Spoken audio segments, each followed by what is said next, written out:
छंद म्हणून सुरू केलेलं काम ऑनलाईन बिझनेस मध्ये त्याचं रूपांतर कधी झालं हे समजलंच नाही. आपल्याकडे ब्लाउजचे पेपर पॅटर्न मिळतात आणि त्याच्या बघा ह्या रोजच्या किती साऱ्या ऑर्डर असतात. ते पेपर पॅटर्न आहे ना, याची क्वालिटी ही चांगली आहे आणि यावरून परफेक्ट असे ब्लाउज बसतात, त्यामुळे भरपूर साऱ्या ऑर्डर असतात.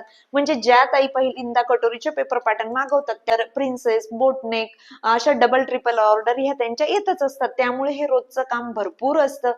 जसं आपलं काम वाढतं तसं आपली जबाबदारी सुद्धा वाढते. म्हणून इथे बघा ही नवीन पॅकिंग आपण सुरू केलेली आहे. हा कॉरोगेटेड बॉक्स मध्ये आता आपले हे पेपर पॅटर्न आपण पॅक करत असतो, म्हणजे ते व्यवस्थित आणि सेफ जातील. आपली आधीची पॅकिंग ही होती, यामध्ये काय होतं ना, या पृष्ठामुळे थोडेसे पेपर पॅटर्न सैल होऊन जायचे, त्यामुळे ही नवीन पॅकिंग केलेली आहे. तुम्हाला सुद्धा असे हे पेपर पॅटर्न ऑर्डर करायचे असतील तर स्क्रीनवर दिलेल्या मोबाईल नंबरवर व्हॉट्सअपला मेसेज करा आणि मी आता निघते, कारण मला पोस्टात जायचं आहे. हे सर्व पार्सल आपले पोस्टाने स्पीड पोस्ट करायचे आहेत. चला बाय.